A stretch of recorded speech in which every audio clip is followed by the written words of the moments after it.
March 17, 1943. Tirpitz Sofa 76-78 Berlin. The folder slammed onto the mahogany desk with such force that coffee splashed from Admiral Wilhelm Canaris' porcelain cup, staining intelligence reports that would have meant execution if discovered by the Gestapo. Impossible. The Americans are feeding us propaganda through turned agents. Through the tall windows of a bare headquarters, Canaris could see the Landwehr Canal where Rosa Luxemburg's body had been dumped 24 years earlier. Now, as chief of German military intelligence, he held in his trembling hands a report that challenged not just Nazi propaganda, but the entire mathematical foundation of German victory. According to intercepted communications and reports from agents still operating in Mexico City, the Ford Motor Company's Willow Run plant was producing 1.4-9 B-24 Liberator bomber every hour. The B-24 Liberator, 1.5 million individual parts, 450,000 rivets, 30,000 separate components assembled into an 18-ton aircraft, rolling off an assembly line faster than Germany could produce a simple Kubal-Varogen military vehicle. Major Friedrich Wilhelm Heinz, standing at attention before Canaris's desk, had triple-checked the intelligence. The numbers remained the same. What neither man knew was that this moment would trigger the most devastating intelligence failure in modern warfare, the systematic inability of German intelligence to comprehend, believe, or effectively communicate the true scale of American industrial capacity to the Nazi leadership, dooming the Third Reich through a fatal miscalculation of mathematical inevitability. The collapse of German intelligence regarding American production had begun 2 years earlier. In 1941, Luftwaffe General Karl Kohler had presented Hermann Göring with reports from military-attached General Friedrich von Ascher in Washington, stating that American aircraft production was approaching 2,000 planes per month. Göring had laughed, literally laughed, declaring Americans could only build refrigerators and razor blades, not military aircraft. The Americans are bluffing, Göring had told Hitler at the Wolfschanze in December 1941, 4 days after Pearl Harbor. Their democracy makes them weak. Their mongrel population makes them inefficient.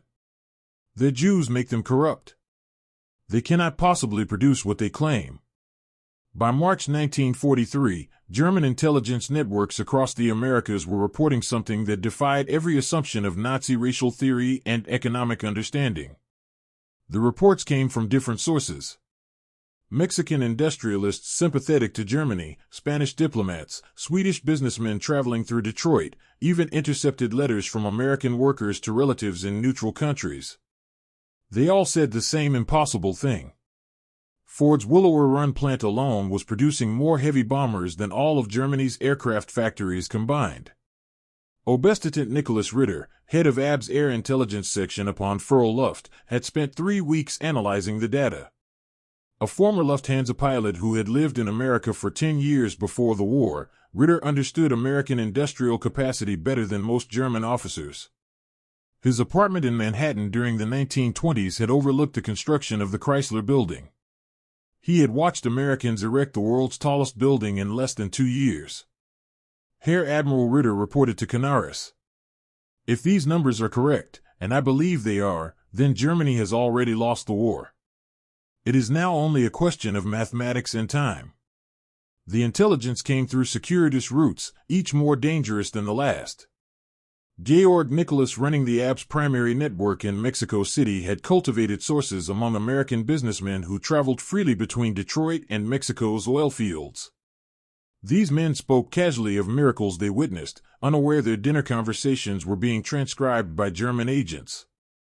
On February 3, 1943, American oil executive Harold Morrison had attended a reception at the German-Mexican Commerce Association in Mexico City.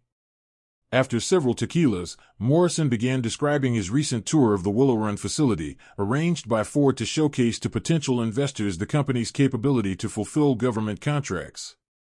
"Gentlemen," Morrison had said, unaware that Wolfgang Blau, a German agent posing as an Argentine leather merchant, was memorizing every word. "What I saw defies description.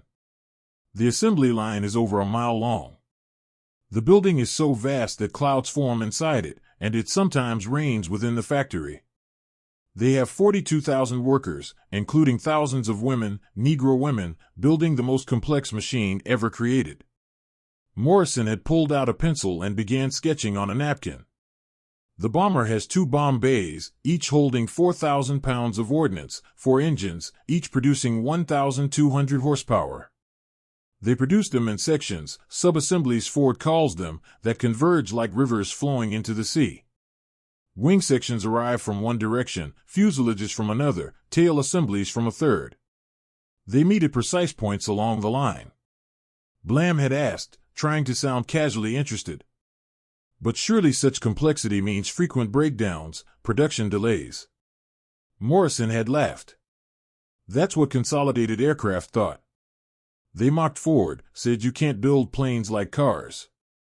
But Ford broke the bomber down into 60,000 separate operations.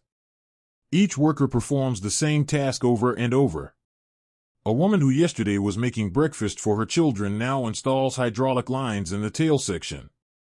They train them in days, not months. Perhaps the most detailed intelligence came through Francisco Franco's Spain.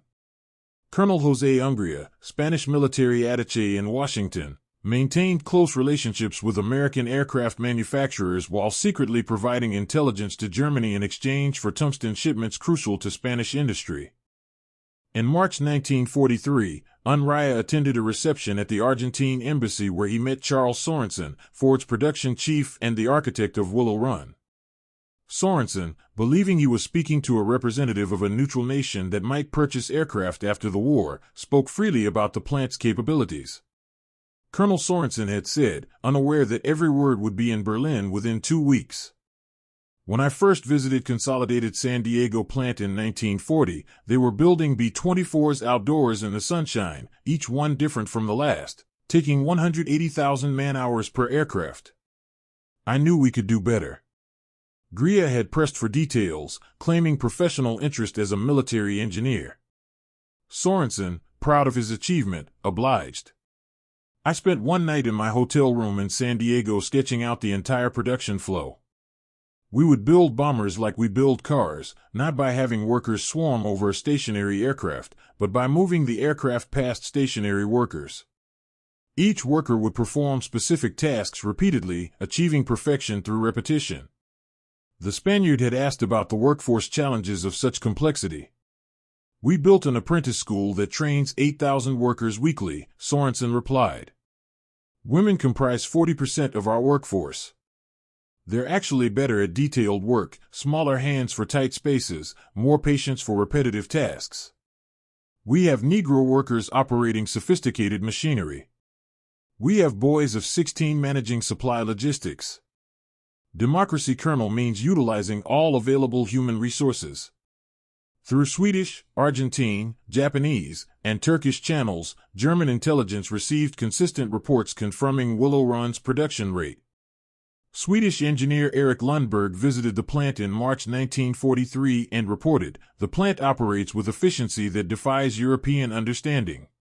They use 1,600 specialized machine tools, many designed for single operations. The capital investment is staggering, perhaps $200 million for tooling alone. Japanese Commander Toshikazu Omi's coded message to Tokyo, intercepted by German intelligence, provided independent verification. This single factory produces more aircraft monthly than entire Japanese aviation industry. By April 1943, German intelligence had assembled comprehensive data from 17 independent sources, confirming the production rate.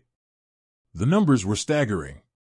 Willow Run alone was producing 650 B-24s monthly at peak, with the entire American B-24 production exceeding 1,400 monthly. Desperate for ground truth, Canary authorized Operation Pastorius, the insertion of saboteurs into the United States via submarine.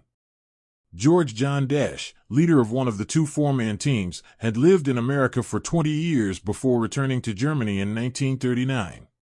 His secret orders from Canaris were to gather intelligence on aircraft production before conducting any sabotage operations. In the early morning hours of June 13, 1942, Dash's team landed at Amagansett, Long Island, having come ashore from U-202 just after midnight. Within days, tormented by the implications of his mission and what he already knew about American capacity, Dash surrendered to the FBI.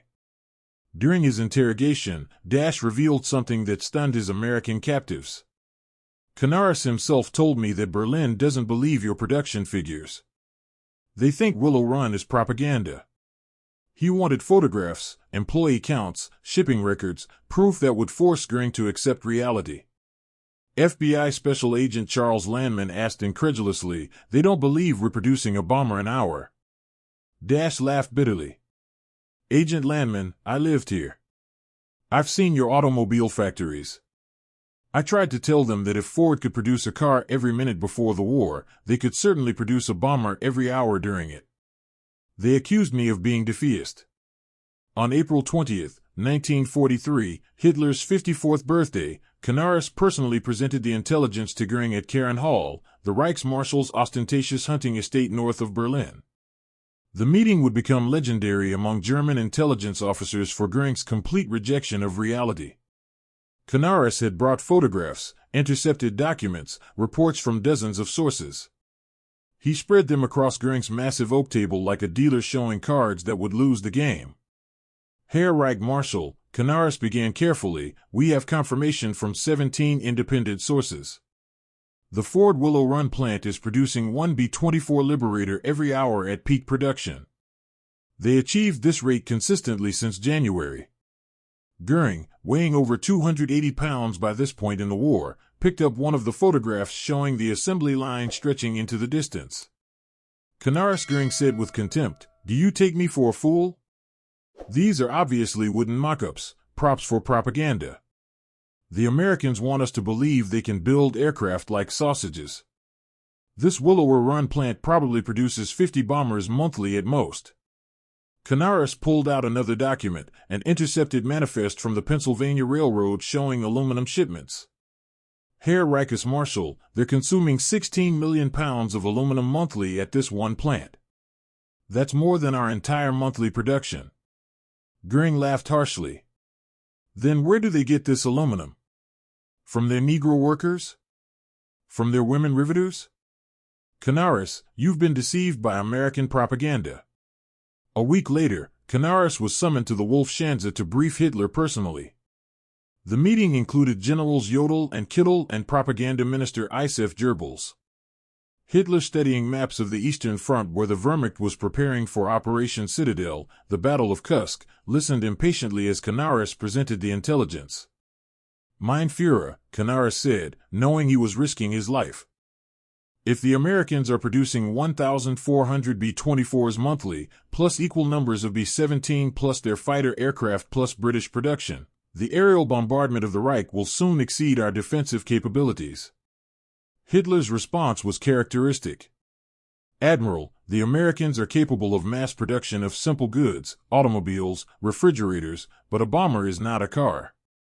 It requires precision, skill, dedication.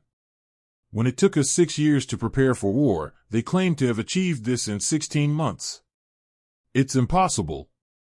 General Jodl studied Canaris' figures and made a calculation. "Even if we accept 1/4 of these figures as accurate, the figures are false," Hitler interrupted. "The Americans entered the war in December 1941. Building this miraculous factory and achieving this production in such time is impossible." Unknown to Nazi leadership, Canaris had obtained film footage of Willow Run in operation through American intelligence contacts in Switzerland. The film, smuggled via Spanish diplomatic pouches, showed 5 minutes of the assembly line in full operation. Canaris and his deputy Hans Oster watched the film in a locked room in Abwehr headquarters. The camera traveled along the entire mile-long assembly line. B-24s in every stage of construction moved past at steady pace. Workers, men, women, black, white, performed tasks with mechanical precision. A clock visible in several shots confirmed the timing. "My God," Oster whispered. "It's true." Canaris lit the film with his cigarette lighter, watching it burn. "We cannot show this to them.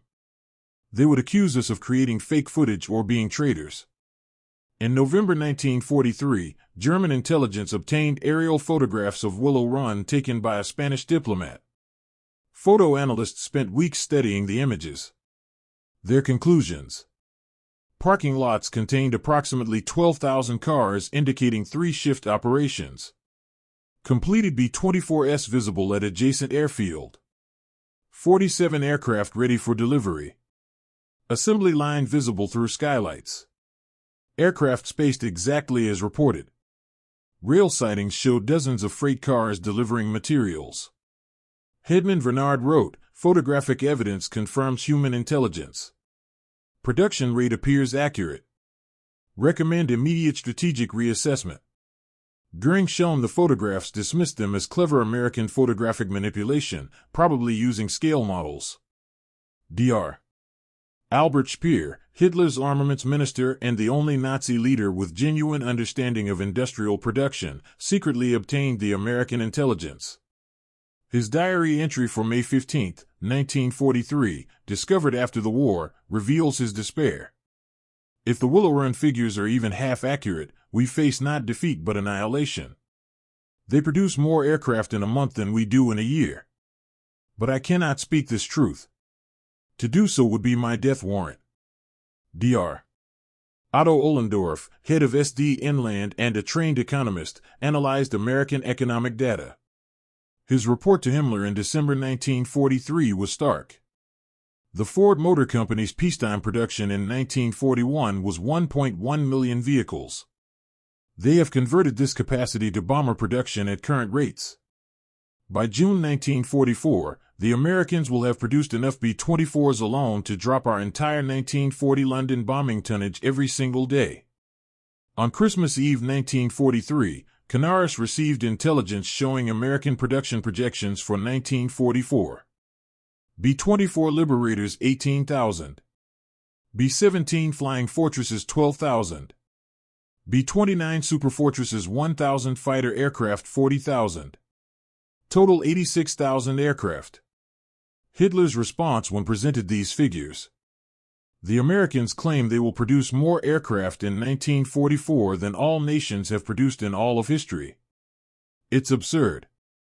By February 1944, Canaris was removed from his position, suspected of defeatism and treason. His replacement, Walter Schellenberg, was a Nazi loyalist who wouldn't dare contradict Hitler or Goering. But reality couldn't be ignored forever. On February 20, 1944, Big Week, the American 8th Air Force launched Operation Argument, sending over 1,000 heavy bombers against German aircraft factories. In 6 days, they dropped more bomb tonnage than the Luftwaffe had dropped on Britain during the entire Blitz. Luftwaffe fighter pilot Adolf Galland told Goering, Herr Reichsmarschall, I've counted over 800 bombers in a single formation. These planes are real and they're dropping real bombs. On June 6, 1944, over 11,000 Allied aircraft appeared over France. The Luftwaffe could muster fewer than 300 fighters in response. Field Marshal Hugo Speer sent a desperate message to Berlin. The enemy's aerial superiority is absolute. Our intelligence was correct. We were deceived not by the Americans, but by ourselves. By April 1944, Willow Run achieved its peak production rate.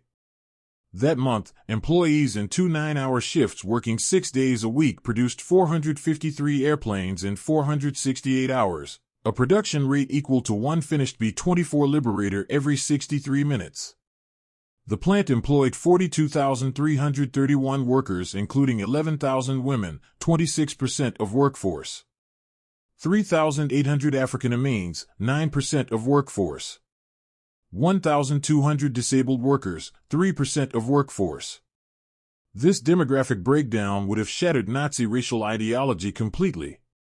The inferior races and weaker sects were outproducing the German master race by orders of magnitude.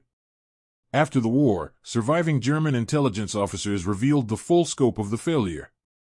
Walter Schellenberg testified at Nuremberg.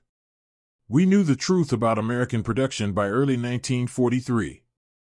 Every professional intelligence officer understood the numbers were accurate. But to report this truth was to risk execution for defeatism.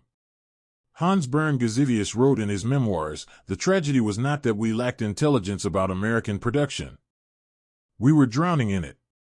The tragedy was that our leadership refused to believe it because it contradicted their racial ideology. The German intelligence officers who tried to report the truth paid a heavy price.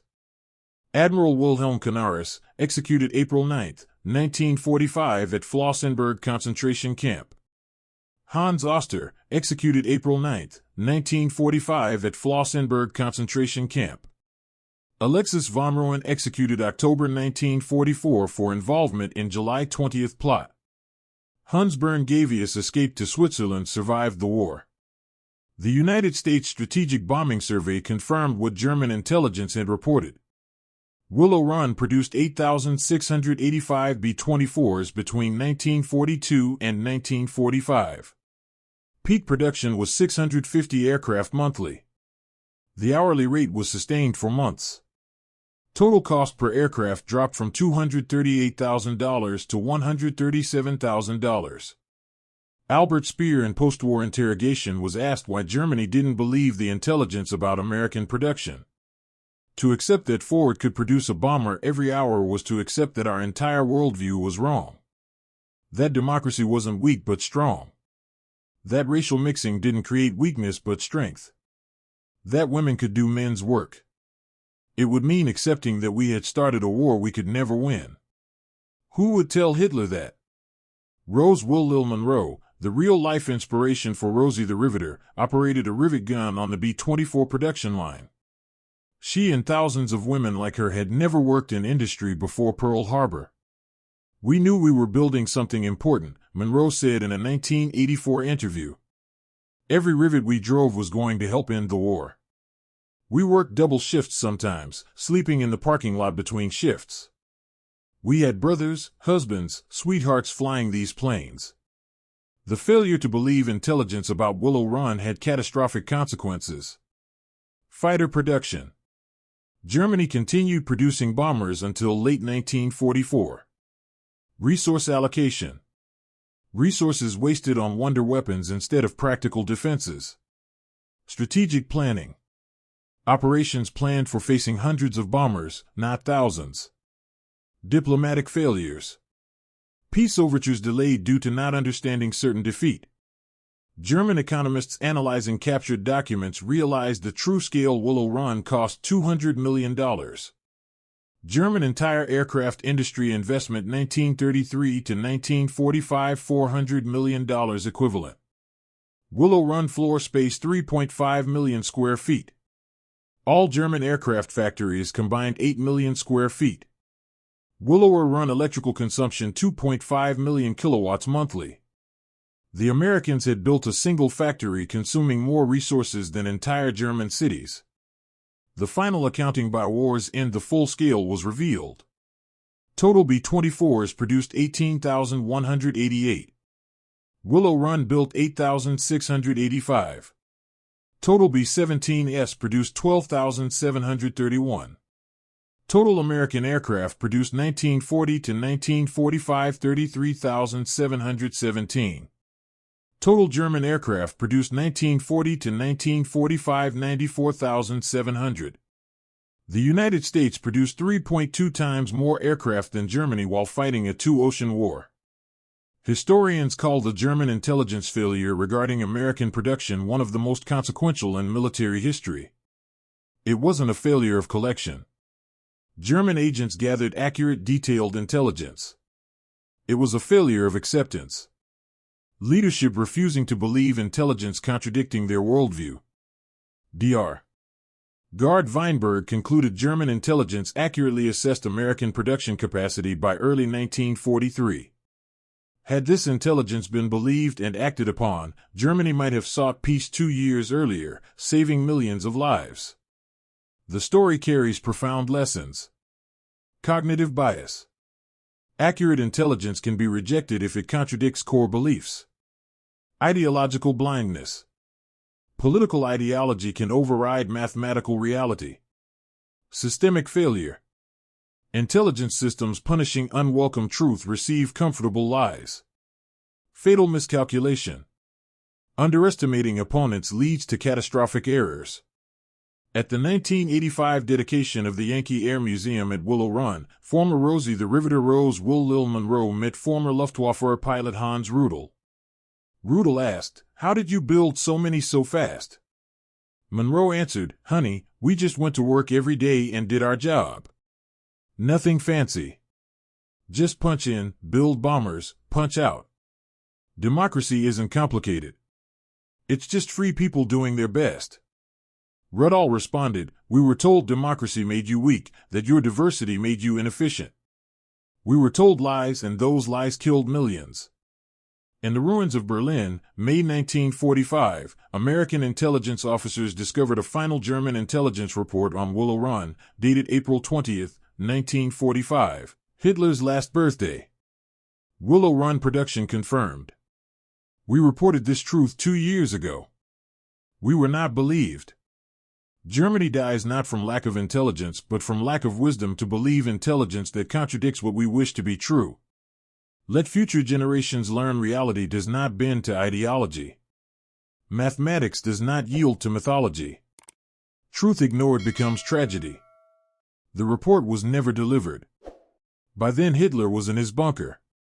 The 1,000-year Reich had days to live, and thousands of American bombers, many built at Willow Run, delivered the final argument German intelligence had tried to make 2 years earlier. The verdict of history is clear. German intelligence was excellent. German intelligence acceptance was catastrophic. In that failure to believe uncomfortable truths lies a warning for all nations. Reality doesn't care what you believe. Those who deny reality in favor of ideology will ultimately be destroyed by it. Willow Run built more than bombers. It built proof that democracy works, that diversity strengthens, that freedom produces. German spies counted them all. German leaders believed none. And that disbelief killed the Third Reich as surely as any bomb.